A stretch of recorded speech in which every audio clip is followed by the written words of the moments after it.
Last Summer Productions presents Ebon Storms, an original fantasy audio drama. In a world filled with magic, gods and men make war. The fabric of time is torn asunder, though the true tempest is not yet upon us.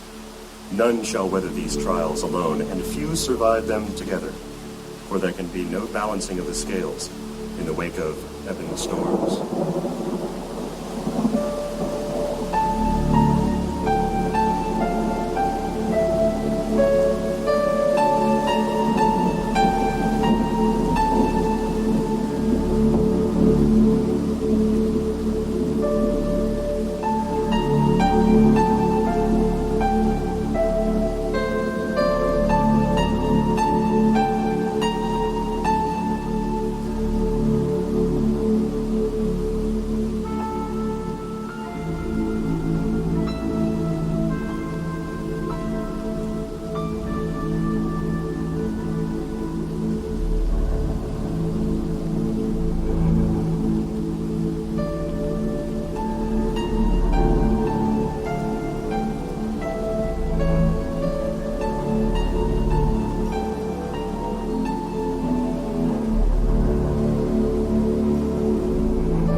Episode 1. Times have changed.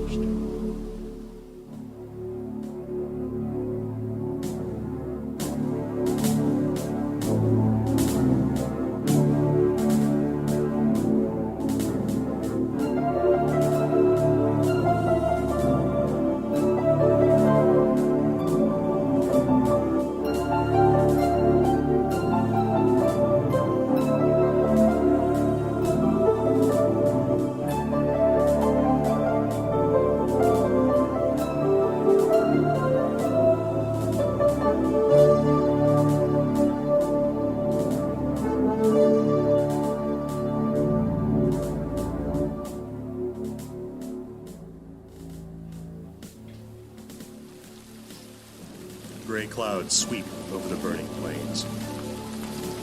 Screams of pain and suffering echo in the falling rain. The dark man sits proudly astride his nightmarish steed. Around him lie cities, towns, and lives in ruin. He smiles as he watches a line of half-clothed, half-starved human slaves being goaded onward by malevolent corpses bearing whips. Ralcazar, the avatar of the god of evil Zennekar, knows that his victory is imminent. Confident that no one in this age can stand against him, he reviews his foul horde. He commands legions of human and demi-human, alive and undead. Ralcazar caresses the slowly pulsating onyx emerald, pondering his newly conquered lands.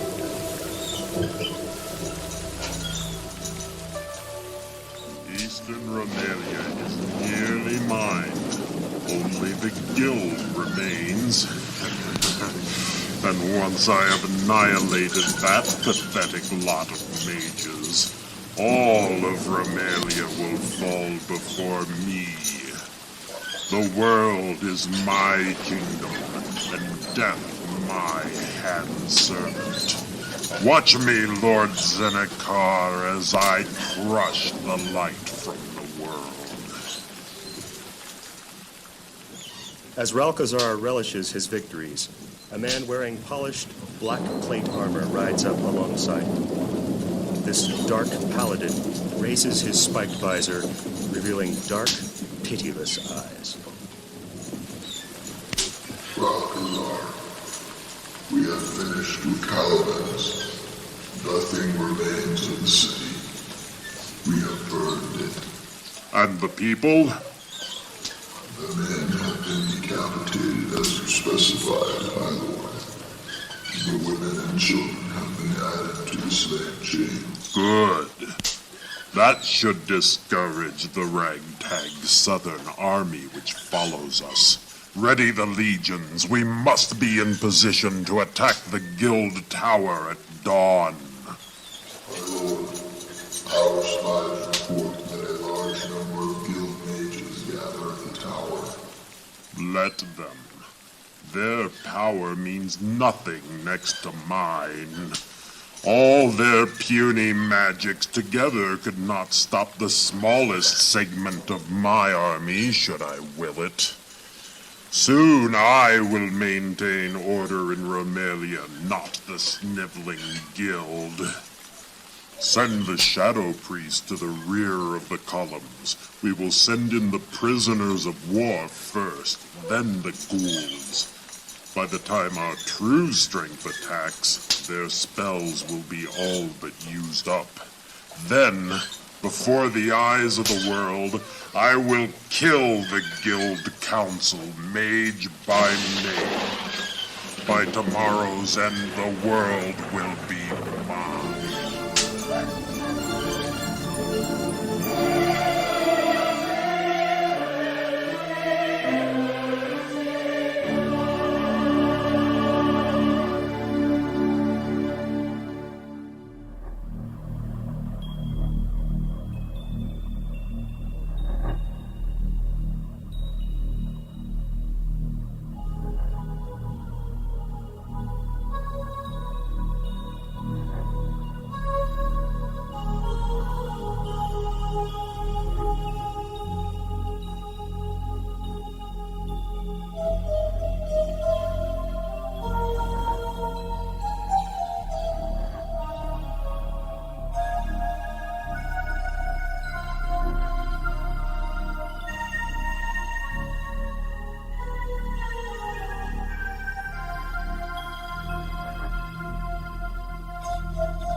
The gray-robed man stands alone at the tower window, watching the endless rain. Already he can see the distant smoky haze. Far below him, he senses the rainbow of colored robes surrounding the tower. He looks on in dread as they prepare their defenses, as they try not to imagine what lies ahead. He fears what approaches. As the Gray Mage, leader of the Mages Guild of Romelia, and keeper of the Mirror Stone, he has heard the reports of the advancing Black Host and witnessed the swath of destruction made by its passing through the once beautiful fields of his homeland. He knows that the Guild's fate looks grim. Ralcazar possesses too much power for us to engage him directly. I have no choice but to try this ritual of summoning.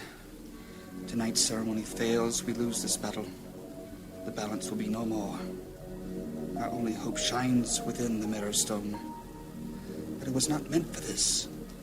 If we seek to use it as a weapon, something no mage in the history of the Guild has ever done, what will happen?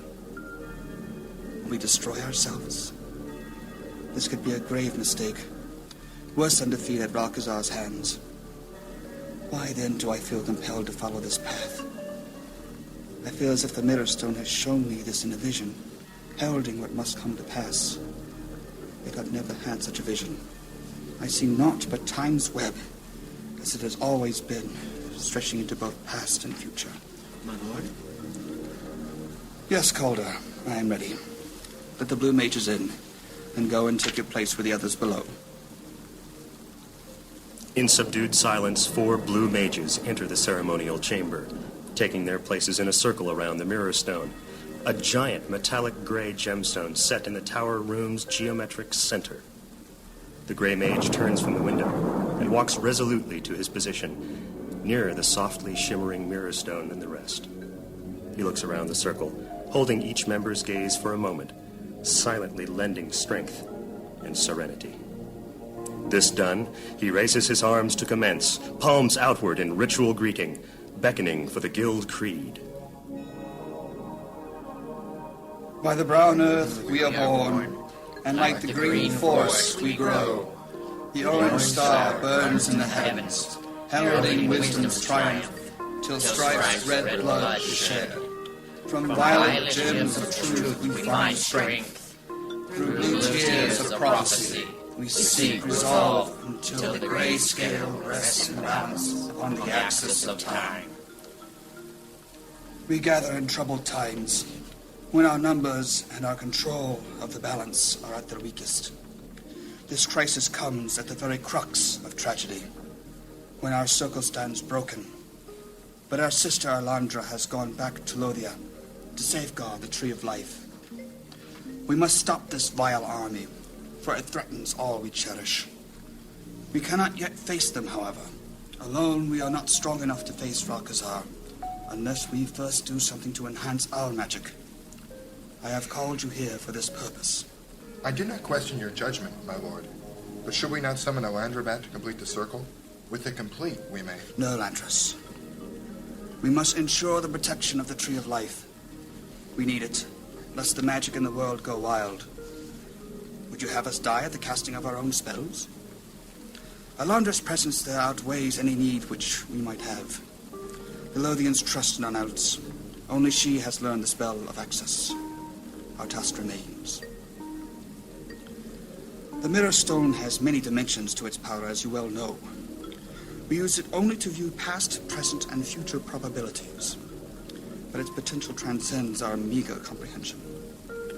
When I became the Grey Mage, I traversed the planes of the Mirror Stone as part of my rite of vision. This experience differs from what each of you underwent in your rites of reflection. I cannot reveal to you all of what I witnessed, but I can tell you this. I have touched the Mirror Stone's focus. I beheld a glimpse of its true power, and we must tap this strength if we are to survive. What we undertake here has never been attempted by any guild member in our history.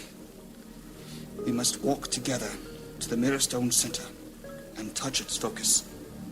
Only there can we hope to summon the power and restore the balance. Is each of you willing to make this journey with me? Yes, madam. Yes, Yes, of course, madam. Then clear your minds of questions. Clear your hearts of fear and pain.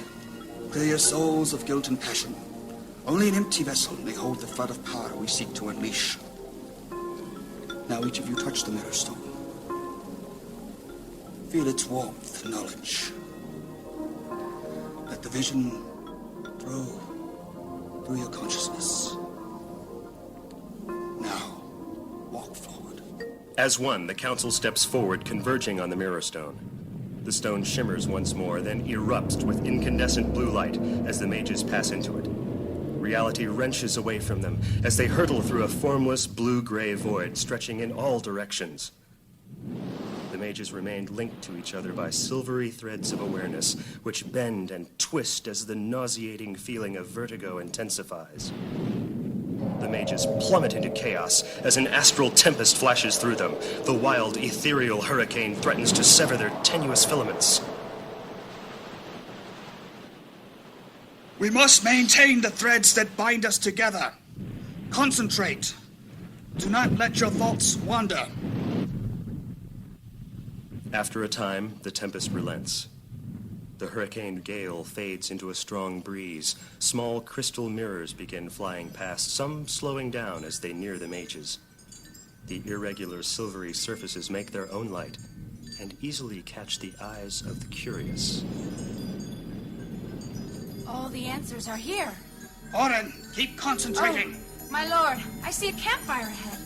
My mother! Orin! The fire! Mother? No! Where's Orin? I can't sense her. Orin! What happened to her? Orin! Damn this murky void! Valdor, no! Orin cannot be saved. You must stay with the circle. Orin! Is that Valdor! They're gone. Agramon, Lantris, you must not let your thoughts wander. Soon now. Soon. Yes. We have passed through the shell of the Mirror Stone. Soon we will reach the Storm's Eye. Nearly there. Keep focusing your thoughts. Can you feel it? We have arrived. The focus of the Mirror Stone. Now we must unite our minds and summon its power. We must... What? What is happening? Red lightning tears through the focus, severing the fragile threads that bind the mages together. A streak of red blazes across Agramon's mind, throwing him into the nothing. The Grey Mage and Lantris whip about the focus and are swept up in a rush of time. Another strike of red fury rips across their senses, stunning them. With another burst of light, a tunnel of clear vision splashes near them and sucks them in. What is happening? I fear time is unraveling. The time tunnel vanishes with a flash of molten light. Then, with a stomach-wrenching blast of vertigo, they find themselves entombed in viscid darkness. Lantris, are you well? Fine, my lord. What has happened? I am not certain. But we may have been transported through time. Something is terribly wrong. This should not have happened. Wait. The darkness recedes without warning, and the mages find themselves suspended high above a bottomless chasm spanned by a narrow, arched onyx bridge. A battle of epic proportions rages below at the chasm's ledge. 7 adventurers struggle against a titanic undead dragon hovering near the bridge. They appear to be losing the battle. At the bridge's apex stands a man in black. Look there, at the height of the bridge. Ralcazar? But he looks different. Yes, he does. He looks younger. Much younger. Lantris the Mirrorstone has transported us into the past. But why, my lord? Are we supposed to do something? I cannot move. Nor can I. We seem to have no substance, like shades. What reason would... Look! At the chasm's ledge! Look at the 7 people there. Yes, something is different about them. Something wrong. They are like us, but they are solid. They do not belong in this time, except for the woman in the regal gown. Look at her face. Has she been burned? Her ears, they're... I do not know what to make of this. It is obvious that the others are from another time, perhaps our own, perhaps not. I do not think the Mirrorstone brought them here, however. Their auras are different from ours. Look over there next to the old man. The woman in white. That's a priestess of Illuma. Look at the staff she holds. The old man wears green guild robes. I know his face. Where have I seen him before? The dragon advances. Elrad, look out! The Lady Paladin Farsha rushes to help the young man as the beast rips its claws across his chest, shredding his brown robes. Elrad stumbles backward several feet and crumples to the ground. With a sepulchral roar, the bone dragon turns its ivory yellow skull towards the paladin. The warrior Thangar rushes to draw the dragon's attention away from Farsha by hacking repeatedly with his enormous broadsword. Behind him, in a half-crouch, the thief named Charn plucks several knives from his belt and throws them at the dragon's green glowing eye sockets. Charn! Use your sword! Go for the neck! It's no good, our weapons aren't working. We need to go after Ralcazar. Let Farsha and the others keep this thing busy. No! Farsha needs our help! Fine, die with the others. I'm going after the real threat. Charn! Charn dodges the dragon and heads for the bridge. Thangar dives to avoid a wall of searing white flame, the undead dragon's breath. A short distance back from the others, the priestess named Valaria and the green mage Krannik look for a way to help their friends. Krannik has his spellbook open. Do you have anything that might stop this evil beast? I can try to burn it with a spell of desert fire, but I doubt it will do any good. It may prove impossible to kill something already dead. Prayer may be our best bet. No, Krannik. I must save my strength to battle Ralcazar. As you wish. Krannik starts his spell while Thangar and Farsha narrowly avoid the dragon's blows. Amidst the chaos, the regal woman Trellin drags the unconscious Elrad to safety. Here you go. Can you hear me?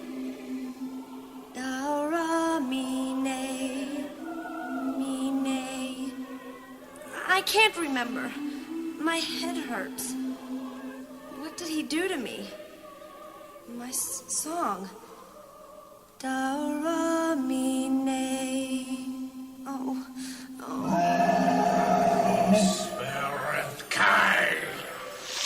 Krannik completes his spell and hurls 3 bolts of green fire at the beast's head.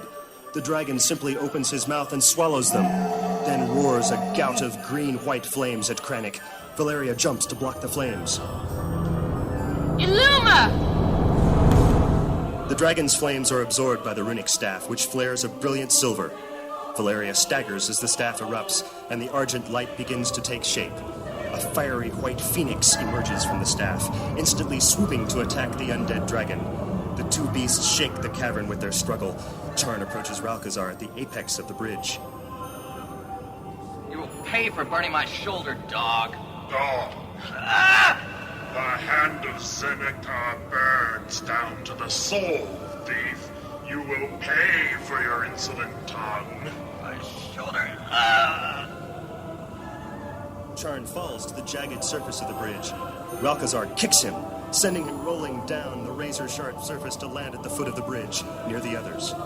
Ralcazar looks up in time to see the 2 beasts destroy each other. You fools!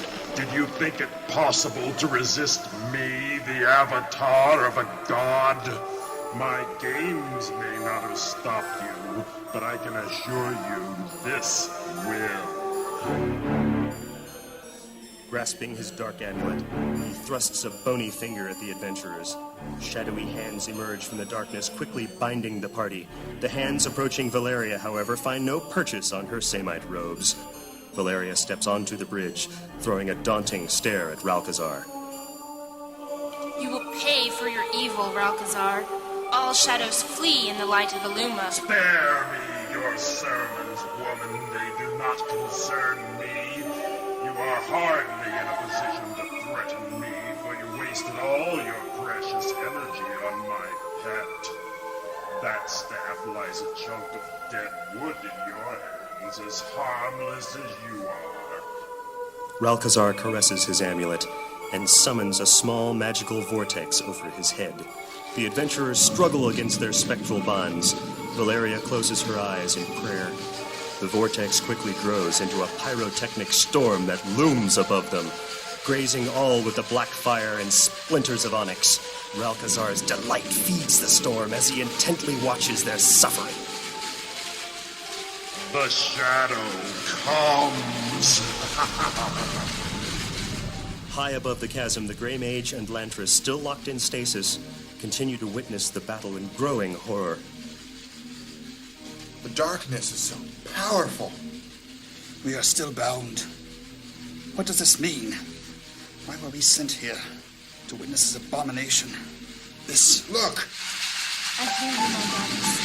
I accept this as my fate. With the power of Illuma shall I strike thee! Eyes ablaze, Valaria leaps upward, closing the distance between herself and Ralcazar. Before he can move to defend, she swings her staff, striking the dark amulet dead center. The collision of forces rocks the cavern, and the onyx bridge shatters into a million glittering shards. Ralcazar and Valaria, interlocked in a death grip, tumble from the fragmented bridge into the gaping maw. The shadowy hands binding the adventurers evaporate. But before anyone can react, red lightning fills the air about them.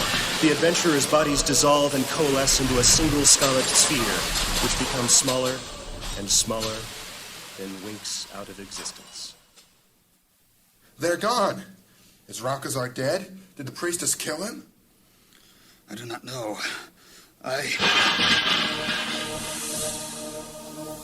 The two mages are caught up in another mad volley of red, which suddenly shimmers and turns into blue-gray as the Mirror Stone pulls them back through time. Lantris loses consciousness, and the Gray Mage nearly does so as the two mages are tossed from the Mirror Stone back into the council chamber. The Mirror Stone falls silent, with only a distant glimmer of blue-gray light. Barely conscious, the Gray Mage raises his head.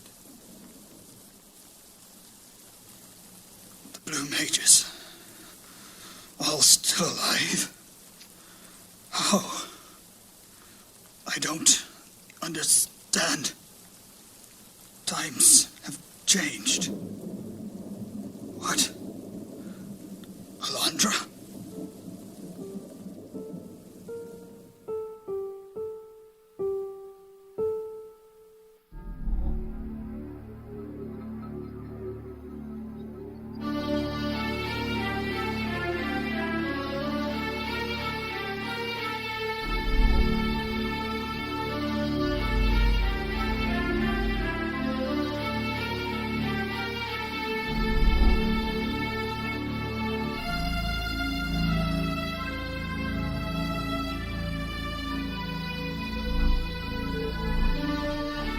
Starring, in order of appearance, Michael A. Tomazic as the narrator, Thomas E. Ruddick as Ralcazar, Darrell Goffinet as the Dark Paladin, Meghan Hobbs as the Gray Mage, Thomas E. Ruddick as Caulder the Red, Kurt M. Wiegel as Lantris the Blue, Scott Gastineau as Valdor the Blue, Corey Harrison as Agramon the Blue, Michelle Kustes as Orin the Blue, Katie Koch as Farsha the Paladin, Bert Jean as Thangar, Will Chandler as Charn, Meghan Hobbs as Valaria, Chris Biddle as Krannik the Green, and Christine Long as Trellin. Ebon Storms was written and directed by Shane Ernst and Darrell Goffinet. Original music composed and performed by Edward Hauser and Scott Spear. Chief Editor, Shane Fox. Technical Engineer, Scott Spear. Art and Publicity, Shane Fox. Last Summer Productions would like to thank the Western Kentucky University Department of Music and Purdue University. This is Shane Ernst.